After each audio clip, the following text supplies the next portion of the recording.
तो स्वागत है दोस्तों आपके अपने YouTube चैनल एग्ज़ाम अड्डा क्लासेस। आज हमको एक ऐसे बेसिक टॉपिक से बात करने वाले हैं जिसके बारे में आज तक किसी ने नहीं बताया है, और ये बेसिक चीज़ें आपको संधि के बारे में कभी भूल ही नहीं सकती। मेरा चैलेंज है। तो आज संधि को जो हर एग्ज़ाम में लगभग संधि से 2-4 क्वेश्चन आ जाना है तय ही है, और ये इतना सरल सब्जेक्ट है, लेकिन अगर इसको हम ट्रिक से याद करें तो बहुत सारी मुश्किलें आती हैं।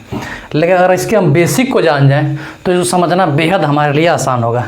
जैसे अगर हम एग्जांपल देते हैं, 25 का स्क्वायर हमको निकालना है, 25 का स्क्वायर, तो हमें पता है कि इसका जो बेसिक है वो 25 गुणे 25 होता है।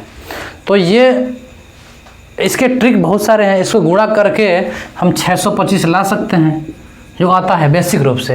ये बेसिक नहीं होती है, बेसिक होती है। लेकिन इसको ट्रिक में हम क्या कर लेते हैं, जैसे कि आपने बार बार करते होंगे कि लास्ट में 5 है तो इसका एक अलग ट्रिक होता है कि 5 का 25 का अगर निकालना है तो 25 का 25 लिख दिए, 5 × 25, और इसका इसी मल्टीप्लाई करके और इसी को सेम जोड़ देंगे, 2 दूना 4 और 2 6, तो इसका निकल आता है। और ये ट्रिक जो है हर जिसका इकाई अंक 5 है सब पे काम करता है। जैसे कि अगर हमें 45 का निकालना है स्क्वायर, हम थोड़ा सा आपको इधर इसलिए ले जा रहे हैं कि बेसिक और ट्रिक को डिफरेंट समझा जाए। 45 का स्क्वायर निकालना है तो 5 × 25 का 25 लिख देते हैं हम, और 4 में 4 का मल्टीप्लाई करके और 4 को जोड़ देंगे, 4 चौक 16 4 20, तो इसका निकल आता है। तो ये इस पे काम करता है, ट्रिक पे। लेकिन बेसिक चीज़ क्या है, ये मल्टीप्लाई होना है। अगर इसकी जानकारी हो तो आसान होता है। तो आइए जानते हैं हम इसी तरह के रूल को हम संधि के बारे में।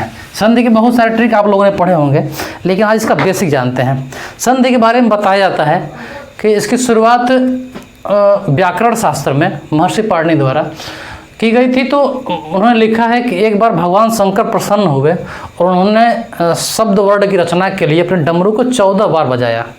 तो 14 बार बजाने से 14 शब्द रत्न निकले, और उसको महर्षि पाणिनि ने लिपिबद्ध कर दिया, जिसका नाम बोलते हैं महेश्वर सूत्र। मतलब भगवान स्वयं शंकर का ही वो सूत्र है जिससे पूरी भाषा और ध्वनि का निर्माण हुआ। तो उसमें हम कुछ आपको लिखते हैं जो आपको इस संधि में काम आएंगे, स्वर संधि में, और बाकी सारे महत्व सूत्र आपको डिस्क्रिप्शन में लिंक मिल जाएंगे, जहाँ से आप विजिट करके देख सकते हैं। तो हम 5 लिखते हैं यहाँ पे। पहला है अ ई ऊड़ा री ली का ए वंगा ए व च, अ ई ऊड़ा री ली का, तीसरा ए वंगा, चौथा ए व च, और 5वां लिखते हैं ह य व र ट। ध्यान देने की बात यह होगी कि इन वर्डों में लास्ट वाले हलंत पे हैं। ये सब अलग अलग वर्ड हैं, अ ई उड़ा रीली का ए वंगा ए च ह य व र ट। तो ये अलग अलग हैं, लास्ट के सारे में हलंत लगे हुए हैं। हलंत का मतलब वो शब्द आधा है। अब इसकी प्रयोगिता हमारे व्याकरण शास्त्र में कैसे पड़ी और संधि का निर्माण कैसे हुआ, आइए हम संधि के बारे में फिर बेसिक रूप जानते हैं। संधि का मतलब होता है जोड़, निकटवर्ती 2 वर्णों के मेल को। इसकी परिभाषित किया गया, विद्वानों ने बताया है कि निकटवर्ती 2 वर्णों के मेल को संधि कहते हैं। निकटवर्ती, ऐसा नहीं कि एक वर्ड यहाँ हो एक वर्ड वहाँ हो तो उसको हम संधि बोलेंगे। मतलब इन दोनों वर्णों के बीच में निकटवर्ती हो। जैसे उदाहरण मान लेते हैं, पुस्तक धन आलय, सामान्यतः बेसिक क्लास में बताया जाता है। तो ये पुस्तक और अशब्द पास पास है, पुस्तकालय, पुस्तकालय, तो ये निकटवर्ती हैं। तो निकटवर्ती वर्णों को मेल को हम संधि बोलते हैं। अब हम जानते हैं कि इस संधि में प्रकार क्या है और इसको जाना कैसे जाए। मुख्यतः संधि 3 प्रकार की होती है। पहला होता है स्वर संधि, दूसरा होता है व्यंजन संधि, व्यंजन संधि, और तीसरा होता है विसर्ग संधि। 3 मुख्य होते हैं। जैसे स्वर, जिसमें स्वरों की जोड़ वाली बात हो उसको स्वर संधि में डिनोट करते हैं। व्यंजन का मतलब हो जिसमें वर्णों की और स्वर की मिलाप हो, और विसर्ग का मतलब जिसमें विसर्ग और वर्ण में आपस में रूपांतरण किया गया हो। तो हम बात करेंगे सबसे पहले स्वर संधि की, और स्वर संधि में इसके 5 भेद बताए गए हैं। पहला भेद इसका है, इसको बोलते हैं दीर्घ संधि।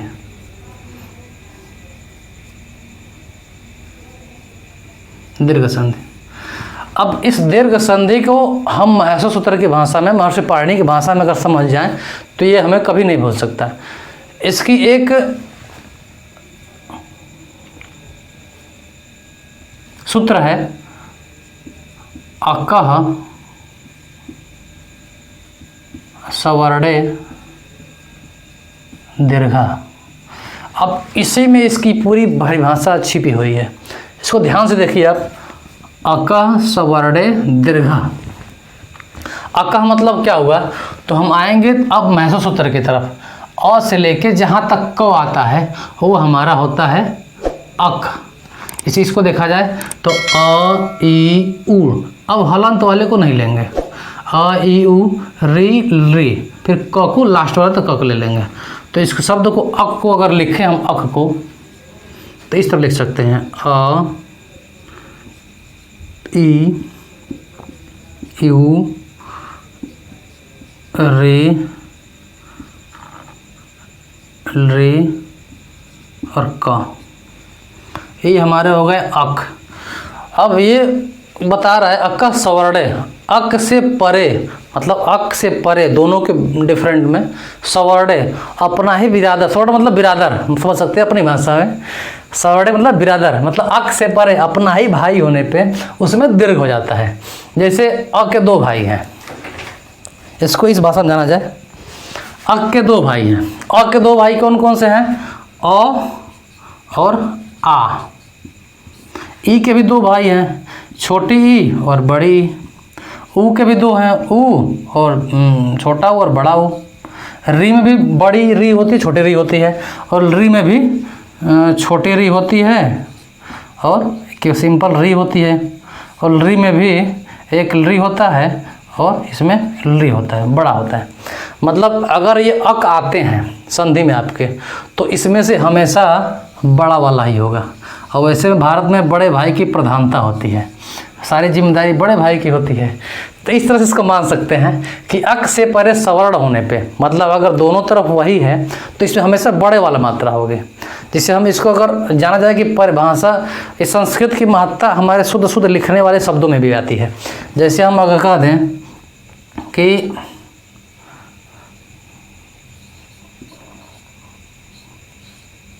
वारिस, क्या यह शब्द सही है, तो अगर आप इसका ज्ञान रखते हैं तो आप कहेंगे कि नहीं ये शब्द गलत है, क्योंकि वारि, वारि धन ईस, तो देखेंगे यहाँ छोटा वाला भाई है, यहाँ बड़ा वाला भाई है, तो दोनों को मिला के हमेशा बड़ा होता है। तो अगर इसको सही चीज़ ये होगी वारिस, ये शब्द सही होगी। तो आप समझ चुके होंगे। अब इसको डिफाइन करते हैं अलग अलग कि कैसे इसको हम समझ सकते हैं और इसको सीख सकते हैं। जैसे उदाहरण मानते हैं हम, स्वर संधि का एक है। जैसे पहला उदाहरण मानते हैं हम दयानंद, दयानंद।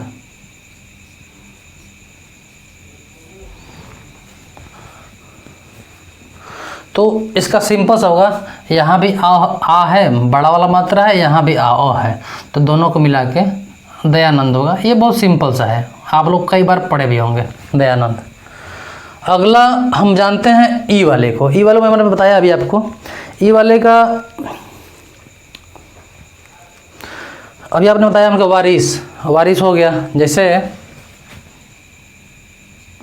एक और मान लेते हैं, नदी धन ईसा बराबर, इसमें ही बड़ा ही होगा हमेशा, नदीसा शब्द मानते हैं। अब ए अ हो गया, ई हो गया। अब ऊ वाले को उदाहरण देखते हैं कि ऊ वाले उदाहरण को, ऊ वाले का एक उदाहरण है भानुदया, भानु प्लस उदय। ध्यान रहे ये वर्ड सार्थक होते हैं हमेशा संधि में। तो भानु प्लस उदय, अब आप इसमें देखेंगे कि यहाँ भी उ है और यहाँ भी उ है, तो इसमें हमेशा अगर ये भानु यहाँ छोटा वाला होता है, लेकिन जब इसका संधि होगा, ये विच्छेद है, जब इसका संधि जोड़ा जाएगा तो हमेशा ये बड़ा उ होगा, ना कि छोटा। अगर कहीं छोटा लिखा है तो ये पूर्णतः गलत है, कहीं भी भानुदय। और री को मानते हैं, री का देखते उदाहरण, री के उदाहरण बहुत कम मिलते हैं आपको देखने के लिए, और इस तरह के सवाल एग्जाम में बहुत कम ही आते हैं, लेकिन फिर भी री का कुछ उदाहरण हमारे साथ हैं, जैसे मात्र धन ऋणाम, मात्र धन ऋणाम बराबर इसका होगा मात्रणाम, मतलब इसमें भी ये बड़ा वाला ही होता है। तो इसको री की मात्राओं में बड़ा छोटा होना डिनोट करना बड़ा कठिन शब्द है, और इस तरह के सवाल री और री के कम आते हैं, लेकिन इस तरह से आपका दीर्घ संधि कंप्लीट होता है। और महसूस सूत्र का पूरा मैं आपको डिस्क्रिप्शन लिंक में दे रहा हूँ, वहाँ जाके आप विजिट कर सकते हैं कि महसूस सूत्र कितने हैं। 14 होते हैं सारे, टोटल नीचे मिलेंगे आपको महसूस सूत्र। और अगली वीडियो में मिलते हैं हम आपको गुण संधि के बारे में। लगे रहिएगा चैनल पे, नए हैं तो सब्सक्राइब करिएगा। आइए और मिल करके इस संधि को पूरी तरह से इस तरह जाना जाए कि आपके ब्लड में चला जाए और कभी भूल नहीं सकता। और एक बार इसको आप समझ गए तो इजीली किसी को भी मुंह जुबानी बता देंगे, पढ़ सकते हैं, कोई याद करने की जरूरत नहीं है। नमस्कार।